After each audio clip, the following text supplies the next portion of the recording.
Hola, feliz viernes 5 de marzo. Estamos culminando la primera semana de este mes con una primavera adelantada, con mucho calor en la Ciudad de México y en otras partes del país, pero también con mucho ánimo porque también la tasa de incidencia del COVID-19, esta pandemia que no ha pasado, también ha disminuido, y eso también es una noticia muy importante para la salud de millones de mexicanos y mexicanas. Muchas gracias a Alina Duarte, que nos está saludando, y a quienes se están conectando en esta posmañanera del viernes. Estoy viendo aquí a Gregorio Lozoya. Buen día, Gregorio. A Héctor Lara, muchas gracias, buenos días. También se está sumando Andrómeda Villafañe, y muchos otros colegas y amigas y amigos que también nos están mandando un feliz fin de semana. Ana María Vázquez también desde Tecate. Juan Isechavarri, gracias. Debe estar el calor en Tecate como para una cerveza, ¿verdad? Ruth Salgado, ahí me está provocando que si voy a marchar. No, pues no, es la marcha de las demandas de las mujeres mexicanas. Kembli Achach, muchas gracias desde Mérida, paisana. Graciela Solache, gracias. Victoria Vargas, excelente día. Sandra Pemar, buenos días. Vanessa Canseco.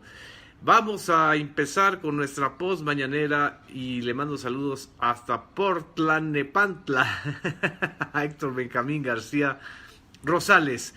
La conferencia del día de ayer y la del día de hoy, ayer no hicimos post mañanera, tienen pues creo que abordaron dos temas muy importantes. El día de ayer se habló de la seguridad para los candidatos a los distintos cargos de elección popular que se van a jugar en este 2021. Son más de 10,000 cargos de elección popular.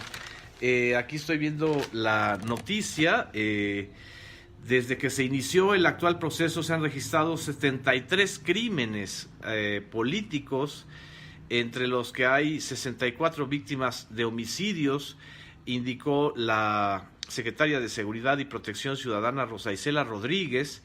Este dato es muy importante y muy preocupante porque la violencia política tiene que ver con el intento del crimen organizado o de las mafias territoriales de incidir en los procesos electorales, de cooptar o de imponer a los candidatos a alcaldes. También hay una consultoría que se llama Etelect, que ha estado haciendo un registro y un análisis de esta violencia, sobre todo entre candidatos a alcaldes, a diputados locales o a gobernadores incluso, que pues está desatada porque sobre todo en 4 entidades del país, en 4 entidades es donde se concentran buena parte de los crímenes. Aquí estoy viendo pues los 7 estados, más que 5, son Oaxaca, Guanajuato, Veracruz, Guerrero,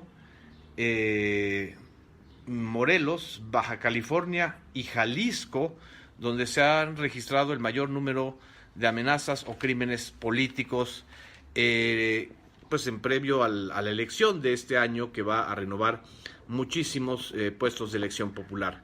Pero no solamente el tema de la violencia política y la necesidad de proteger y de dar seguridad a los candidatos ha sido un tema de las conferencias matutinas de ayer y de hoy. El día de hoy también fue importante esta reflexión del presidente Andrés Manuel López Obrador, de que a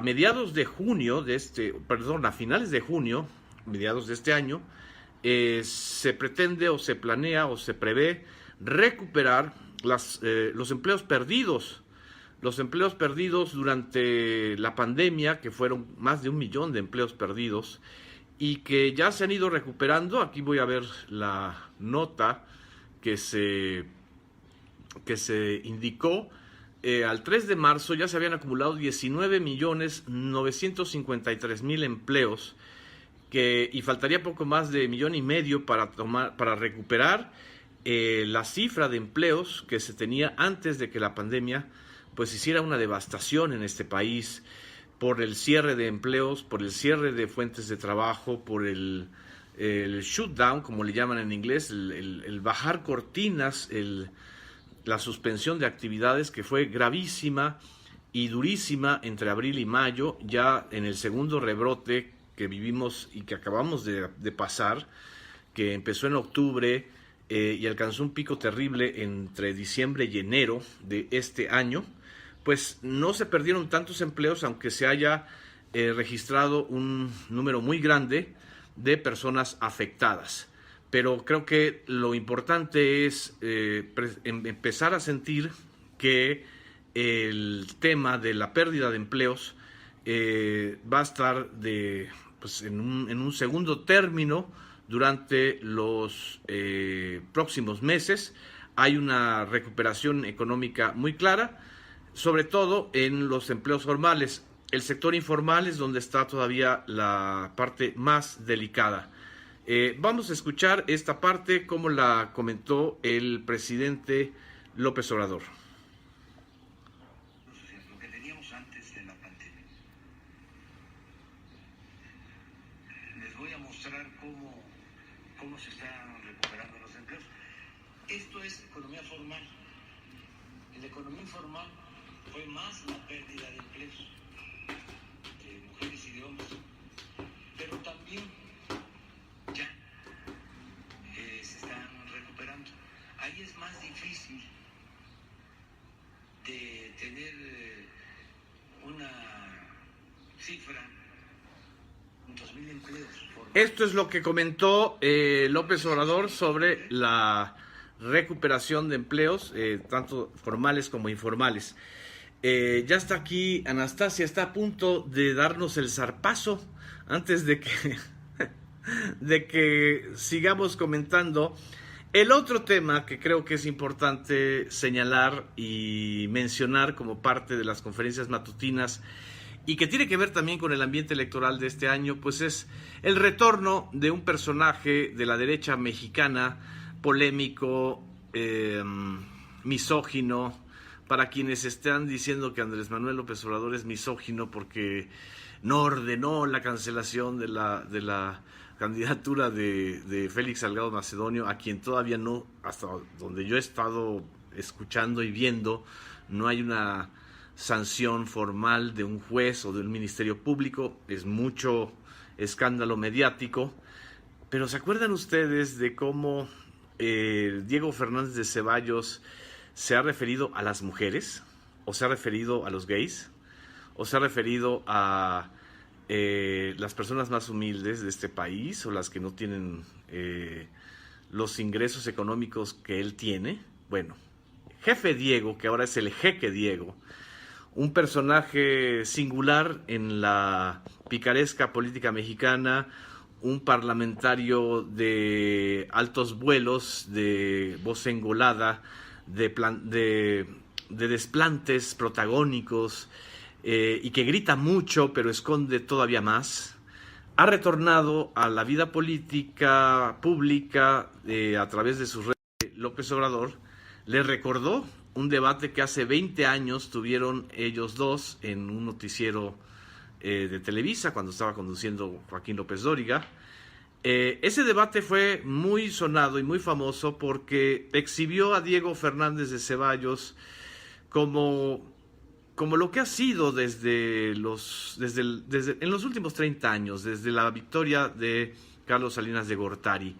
Diego Fernández de Ceballos, mejor conocido como la ardilla porque siempre estaba en Los Pinos, operando con Carlos Salinas de Gortari, las reformas estructurales que se hicieron en aquel sexenio, pues ahora dice que va a regresar al debate público. Acordémonos que hace 10 años también, en mayo precisamente del 2010, si no me equivoco, abril o mayo, fue víctima de un secuestro muy polémico, incluso se llegó a hablar de que ya había perdido la vida, pero pues Diego es incombustible, o sea, todavía tiene energía pues para salir a defender lo indefendible, el régimen de privilegios que él encabezó, protagonizó, sus jugosísimos negocios como abogado, donde acordémonos que casi se queda con 1,000 millones de pesos por una quita fiscal hace 20 años, cuando empezó el sexenio de Vicente Fox. Y bueno, Diego, creo que como no hay cuadros y no hay jóvenes, más que ese otro queretano que se llama Ricardo Anaya, que haga contrapeso a la figura de López Obrador, pues ahora está de vuelta. Y el día de hoy le recetó López Obrador en la conferencia matutina la reedición o la revisión de aquel debate famoso. Ustedes lo pueden ver en YouTube o lo pueden ver en la conferencia matutina. Lo interesante aquí es por qué el jefe Diego está retornando. Pues porque detrás del jefe está el otro jefe, que es Carlos Salinas de Gortari. Son políticos, son empresarios, son grupos que no han dejado de tener una incidencia, una influencia en medios de comunicación, impresos, electrónicos y ya hasta digitales. Ojalá algún día Latinus hiciera un duro análisis o parodia o lo que fuera de Carlos Salinas de Gortari, porque no porque no esté en la presidencia Salinas haya dejado de tener poder, tiene todavía muchísimo poder, y eso lo vamos a ver en los próximos meses. Es el que encabeza pues toda la red de intereses y de privilegios que se consolidaron desde 1989 y que se están desmantelando ahora con con el cambio político, con lo que se llama la Cuarta Transformación, o con lo que queramos decir la transición o la democratización del régimen. Pero también el día de ayer, Andrés Manuel López Obrador recordó que heredó del sexenio de Enrique Peña Nieto, del sexenio pasado, toda una investigación abierta contra los empresarios Claudio X González, padre e hijo, señalados por fraude fiscal. Y que era un elemento de persecución, según ellos, según los Claudios, de Enrique Peña Nieto. Claudio X González se ha convertido en una especie de activista del conservadurismo, o de la resistencia al cambio, o de la crítica a López Obrador bajo la bandera de la anticorrupción, que es la misma bandera de López Obrador, solo que con un con un especial y particular signo. Ellos, su organización, no cuestiona la corrupción de los amigos, empresarios y financiadores de mexicanos en lucha contra la corrupción. Y ahora pues están animando la alianza entre el PAN, el PRI y lo que queda de aquel partido combatiente que fue el PRD. La están impulsando y la están financiando. Lo curioso es que el activismo de Claudio X González y el retorno de Diego Fernández le da la razón a López Obrador de lo que planteó hace 20 años. El PAN, el PRI y ahora los restos del PRD, pues representan al régimen que fue derrotado en las elecciones del 2018, a un sistema de privilegios, de prebendas y de colusiones y de componendas. Esto, y no solamente los 10,000 cargos de elección popular, es lo que estará en juego en buena medida en las elecciones de 2021. Es decir, si el votante mexicano, los ciudadanos, nosotros, ustedes, le van a dar vida una vez más o un tiempo más a aquellos políticos y aquellos partidos que no han hecho un corte de caja y que ni siquiera han podido decir: nosotros nos deslindamos, incluso encabezamos las investigaciones de corrupción contra nuestros propios militantes. ¿Cómo es posible que el PAN no haya encabezado la investigación en contra de su gobernador Francisco García Cabeza de Vaca, que está señalado por todos lados desde hace años en Tamaulipas y fuera de Tamaulipas como un personaje muy sospechoso de vínculos con el crimen organizado y de lavar dinero y de robarse el dinero público? ¿Cómo es posible que el PRI siga diciendo que, por ejemplo, el gobernador de Nayarit, que está ahorita acusado, o todos sus gobernadores, todos los gobernadores de la era peñista, los Duartes, Roberto Borge, más los de Tamaulipas, que también fueron priistas antes del panista García Cabeza de Vaca, como Tomás Yarrington, Eugenio Hernández, o los Moreira en Coahuila, etcétera, no se deslinden de esos casos de corrupción, lo cual, a final de cuentas,